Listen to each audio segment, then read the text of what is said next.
The next assignment in 3D is to actually create some mountains out of a surface that we're going to create. So this is in Unit 2, Beyond the Basics. We're going to do mountains out of molehills and modeling a volcano. Now, for the purpose of our class, we're going to create 3 mountains and then change one of them into a volcano, so you don't need to have 2 separate models. So we'll begin with mountains out of molehills. We're basically going to start with a big plane that we're going to alter. So if I go into Blender,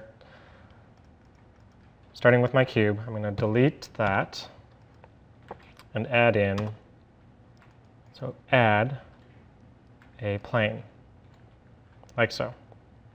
Maybe I want to scale that up, maybe I don't. I personally do. And then I'm going to subdivide this.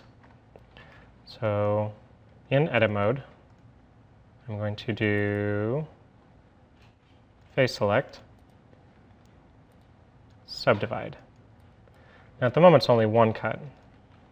I'm going to want to do this a bunch of times, and maybe even more than that. So let's see, they are subdividing 15 times. So this plane just looks like it has enough parts now. So next we're going to do the part where we actually pull out part of the mountain. So we're going to switch over into edit mode, vertex select, and we're going to do this proportional falloff, which is this button here. We're going to enable it there. And these are the different kinds of falloffs you can do. Let's just start with a smooth one. So I'm actually going to pick out some point on here. That one, why not? And I'm going to look at it from the side. And then basically I'm going to move it up. Now right now, notice that it actually pulls some other points up with it. Now as I'm left clicking, if I use my mouse wheel to scroll up and down with the left mouse button still down, notice how it increases or decreases the number of points that I'm actually using. So I can actually make this a variety of different sharpnesses. So if I do something like that, hooray, I have kind of a rounded mountain. And that's the basic idea of this stuff here. Another thing you can do instead is, if I pick out some other point, that one, and I switch over to a sharp falloff, so notice the peak is much higher. And if I want it even sharper, I can increase or decrease this using the mouse wheel. Hooray! So the general idea of this particular project is try making 3 different ones. If you want finer quality in your actual mountains, you can always increase the number of subdivisions. It'll make your editing slower, but it'll make it smoother. And that's always the trade-off that you're dealing with in these. So another thing you can do is rotating this section of it. So if we go into the side view, which is number 3, so we're going to take the smoother of the 2 mountains, the first one we created, and we're going to grab the vertex immediately down and left of the topmost point. So just that one down there. So if I'm looking at my particular model, let's grab, well, I'm going to go switch into orthographic so it's a little easier to see this. I'm going to grab that point there. And then what we're going to do is we're going to press R key to rotate and then change the radius. So we're still in the proportional falloff.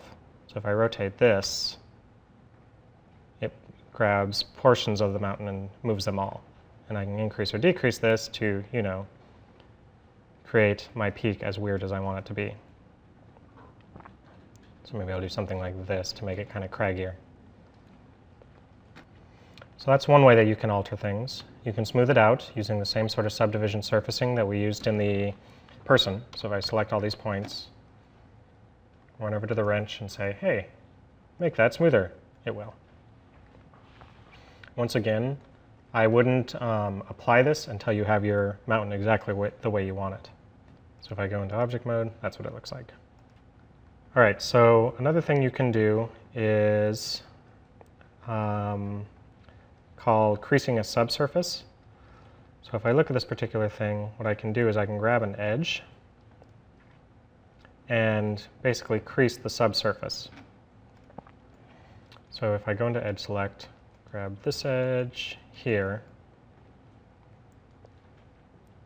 under mesh, edges, go up to here and crease the edge.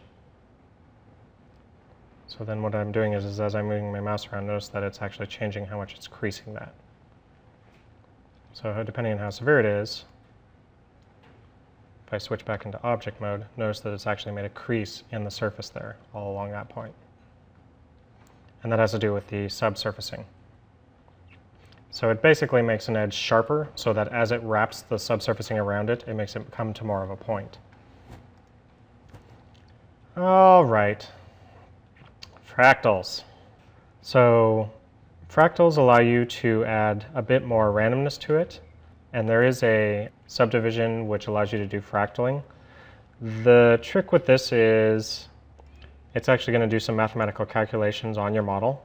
So let's see, if I go back into edit mode and subdivide with a fractal value,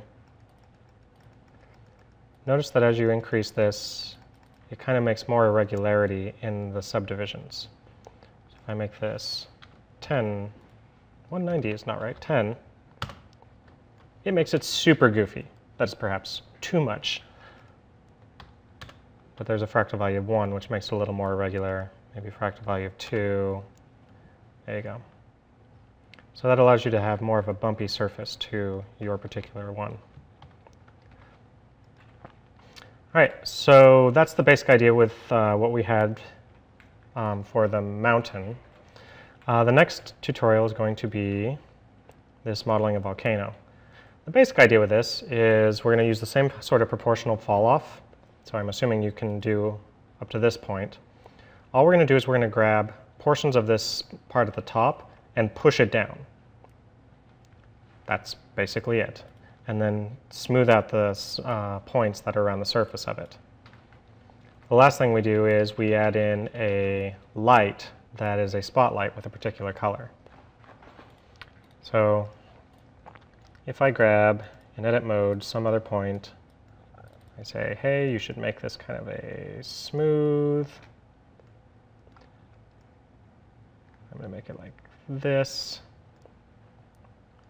And the other thing I'm going to do is I'm going to make that section have a bit more of a proportional fall off. So I'm going to do my circle select and select a lot of these points here and everything inside of that. Maybe this too. Actually, now that I think about it, what I need to be in is face select. That would be better. So all of those things. And I'm going to subdivide those a couple more times. Whoa, that fractaling is too much. So subdivide. By fractaling, I mean not fractaling, that guy. 0. Thank you. So what I'm going to do is I'm actually going to grab the point up here at the top and do proportional fall off by grabbing it and moving it down. So something maybe like that. So then I create my crater down there in the bottom. So that's the basic way we do the meshes. The top is a little ragged. If I wanted to, what I could do is individually take these points and make them a little smoother to make more of a gentle surface. That actually looks pretty good to me. So the last part is adding in a spotlight. So at the moment we have this general light here, and if I look through my camera by hitting F12, that's what I'm looking at. Perhaps I should move my camera back a little bit. So I'm going to grab this. You can grab and move your camera in exactly the same sort of way that you can other kinds of objects.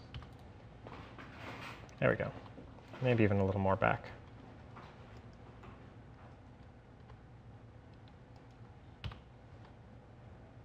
Something like that. You can also rotate it. Okay, so I've got to look at my scene. I've got one light that's a point light here. What I want to do is I want to add another lamp and have it point down this direction. So we haven't really gotten into lamps, but the basic way this works is you add it in like any other object. So I'm going to add in a lamp, and the one I'm looking at is a spot lamp, which is this dude here. Notice that's got a little cone. So this cone coming out is, so the light is going to be at here, and it's going to shine down with only this sort of a cone radius. So what I want to do is I want to make sure that this thing roughly matches where my actual volcano is. So I want it only to shine in there. Now besides, so once you have that, you can actually change the color of it. So if with the particular spotlight selected, I'm going to go over to this little lamp icon here. And down here, this white is where you actually change the color. So if I look at this and I'm like, hey, thou shalt be red. So that's the color I'm getting. Now it's not going to show up in edit mode, so I actually have to render it in order to see that. All right, so I think that gives you most of the things you need for working on your hills and your volcano.